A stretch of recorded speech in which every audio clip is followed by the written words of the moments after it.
E o nosso convidado agora no Jornal da Rede Alesp é o deputado estadual Maurici, do Partido dos Trabalhadores. Vamos conversar com ele sobre o projeto de lei 688 de 2020, que institui a campanha Dezembro Verde. Bom dia, deputado. Seja bem-vindo ao Jornal da Assembleia.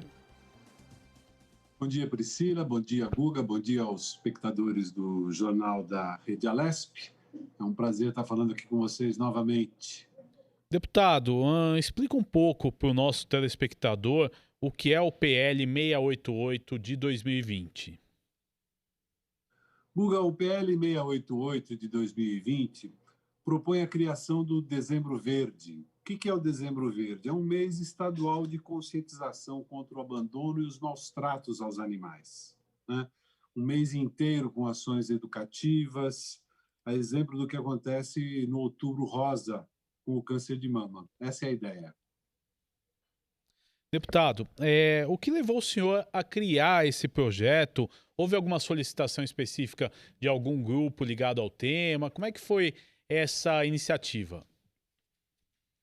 Veja só, Guga, a Organização Mundial de Saúde estima que só no Brasil existam hoje 30 milhões de animais abandonados.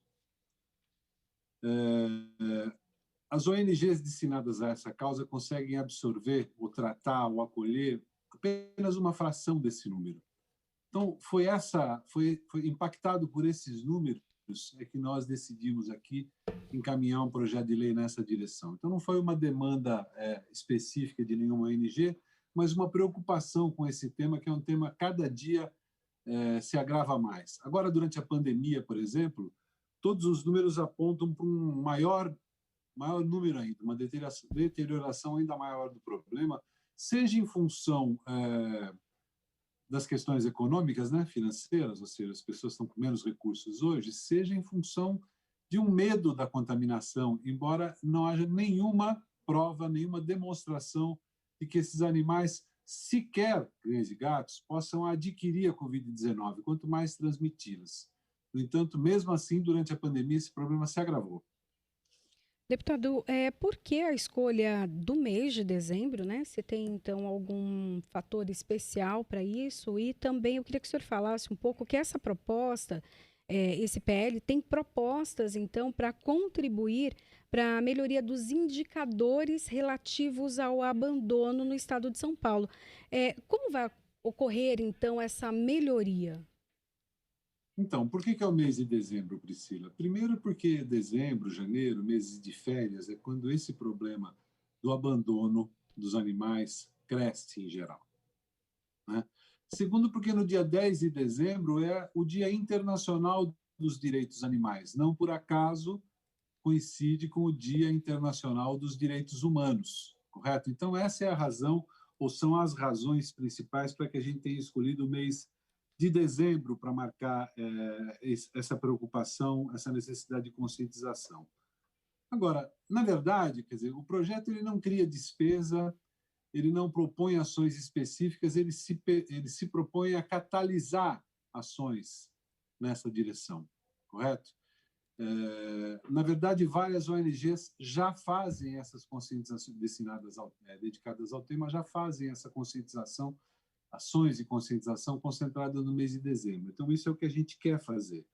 A gente quer concentrar ações da sociedade civil, concentrar a atenção dos órgãos de comunicação para, nesse mês, discutir melhor com a sociedade esse problema. E, é claro, de outro lado, também sensibilizar o Estado para que políticas públicas sejam desenhadas para esse setor. Por exemplo, é necessário fazer mais feiras de adoção de animais, correto? Considerando os animais em abandono. Só 170 mil animais conseguem estar sob a guarda de ONG destinadas ao tema, o que é muito pouco, perto do número de 30 milhões de animais abandonados que eu já apontei para você. Mutirões de castração, feiras de adoção com posse responsável, são ideias que a gente pode intensificar durante o mês de dezembro, que vai fazer certamente com esses indicadores diminuam. Agora, deputado, estamos num momento importante de discussões aqui na Assembleia Legislativa. Falar um pouco da lei orçamentária anual. Este ano, a pandemia deverá interferir negativamente na distribuição de orçamentos para algumas áreas. O senhor acha que a maneira que o projeto está sendo proposto pelo governo está correta? Quais são suas impressões em relação ao projeto? Olha, Guga, de um modo geral, de uma maneira geral, eu acho que o que mais chama atenção na peça orçamentária para 2021 é a diminuição das rubricas das despesas, à exceção da despesa com comunicação. Reduzir despesas no orçamento público significa reduzir prestação de serviço. E aumentar a despesa com comunicação, não arrisco nem dizer o que pode significar. Então, essa é a maior preocupação que me traz o orçamento. Há algumas coisas pontuais, como, por exemplo, embora o PL 529, no final, tenha preservado a Fundação ao Concentro da extinção, a redução de 40% nos investimentos naquela fundação praticamente significa extingui-la de verdade na prática, sem que seja necessário lei para isso. Então, me preocupa essa questão também, para além da redução das despesas, a redução de cortes, como, por exemplo, na Sabesp. E me preocupa ainda a indefinição do que vai acontecer com aquelas empresas e fundações cuja extinção foi autorizada pela Casa no mês passado, através da aprovação do PL 529, e como essas atividades das empresas que poderão ser extintas serão absorvidas pelas outras esferas, pelas outras empresas ou agências. Deputado, eu queria que o senhor falasse também um pouquinho para a gente sobre as emendas, né? Esse é um período também que os deputados têm a oportunidade de destinar emendas. Eu queria que o senhor falasse um pouquinho das que o senhor, então, desenvolveu e para onde, né, elas vão, quem vai beneficiar. Então, não podia ser diferente, né? Quer dizer, embora as emendas impositivas você tenha que equilibrar entre infraestrutura e saúde, a maior parte das nossas emendas foram destinadas para a saúde, na rubrica de custeio, e na região de Franco da Rocha, Francisco Morato. Foi uma região que já teve um destaque nas ações de enfrentamento à crise sanitária da Covid-19 e que agora, com esse repique da pandemia, a gente entendeu que era necessário reforçar, né? Então, basicamente, a gente procura contemplar aquela região nos investimentos para a saúde, mas também outras atividades na capital, porque basicamente a nossa base, né, a população que a gente pretende representar, que foi aquela com que a gente dialogou para nos trazer até a Assembleia Legislativa, é uma população basicamente concentrada na Grande São Paulo, na região metropolitana. Deputado, é importante também a gente falar um pouquinho dessa fase que estamos passando aí. O estado de São Paulo, ele regrediu para a fase amarela do Plano São Paulo. Eu gostaria que o senhor desse, né, uma opinião, uma leitura, a análise que o senhor tem desse momento que nós passamos, se na sua opinião estamos sim numa segunda onda, se as medidas estão corretas. Como é que é a sua análise em relação a isso, deputado? Eu acho que nós estamos estamos em plena segunda onda, na verdade. Todos os dias os números crescem. Nós precisamos tomar muito cuidado com isso. Parece que houve um relaxamento com a questão das medidas necessárias para conter a pandemia, que cada uma das pessoas pode tomar. E é compreensível que isso tenha acontecido, dado ao tempo já decorrido desde o início da pandemia. Mas a população precisa estar atenta a isso.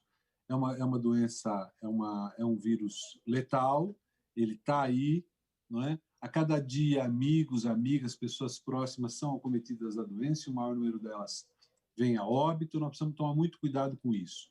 O governo, às vezes, me parece que demora um pouco para intensificar as medidas de isolamento social e apressar, fundamentalmente, a questão das vacinas, né?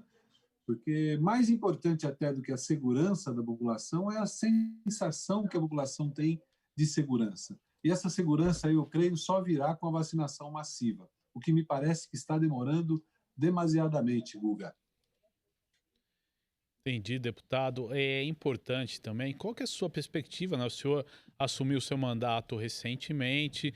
O senhor tem uma base grande na região de Franco da Rocha. Quais que são suas perspectivas aí para o ano de 2021? Quais os projetos aí que o senhor tem em vista? O que podemos esperar aí do ano de 2021, na sua visão? Então, Guga, na verdade, nós estamos nos planejando aqui para ação. Agora, no mês de março, no início do ano, nós temos trocas de liderança, troca da mesa diretora, e vão mudar as comissões, quer dizer, vai haver um remanejamento da participação dos deputados e deputadas nas comissões da casa. Então, eu estou me preparando com a minha equipe para isso, para a gente assumir os postos que sejam mais adequados para a gente cumprir a nossa missão e os compromissos que nós assumimos com a população, correto? Então, isso é que nós estamos nos concentrando hoje. Então, você sabe, os telespectadores sabem que nós estamos aqui na Assembleia há menos de 3 meses. Nesses 3 meses, nós pegamos uma campanha eleitoral de primeiro e segundo turno, o que eu não posso dizer que atrapalhe, mas concorre com as atividades legislativas, certo? É também um período de pandemia, portanto, o acesso das pessoas à Alesp é controlado, você sabe disso, o que também dificulta a nossa relação com a população. E, fundamentalmente, nós terminamos uma discussão muito importante, que foi a do PL 529, e agora estamos no meio da discussão do orçamento. Então, nós não tivemos muito tempo ainda, vamos usar o tempo que nos resta de dezembro e janeiro para planejar a nossa ação ano que vem.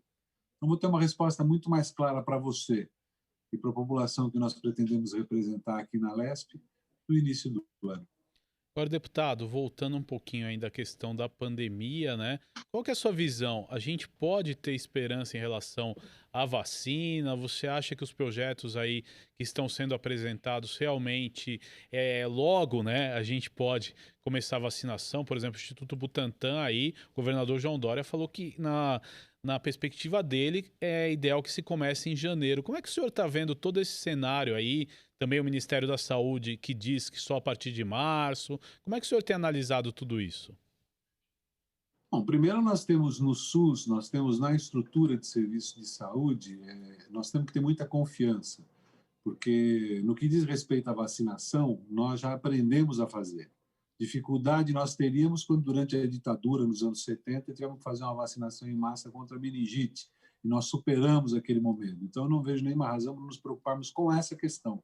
O central é o governo deixar de politizar a questão e entender que não é uma vacina porque foi feita na China, outra porque foi feita na Inglaterra, outra porque foi feita na Rússia que nós devemos usar uma e não a outra. Na verdade, é essa diversidade de oferta de medicamentos, de vacinas que nós temos que aproveitar, correto? E não brincar em serviço. Essa vacinação precisa ser feita o mais depressa possível, hierarquizadamente, com cuidado, mas tem que ser feita de forma massiva e rápida. Não está claro para mim ainda, não está claro para a sociedade ainda como é que vai ser esse processo. Quer dizer, a vacina imuniza definitivamente ou essa doença, até a semelhança da doença de outra doença respiratória como a gripe, vai ensejar que a gente seja vacinado todo ano. Eu não tenho claro isso ainda.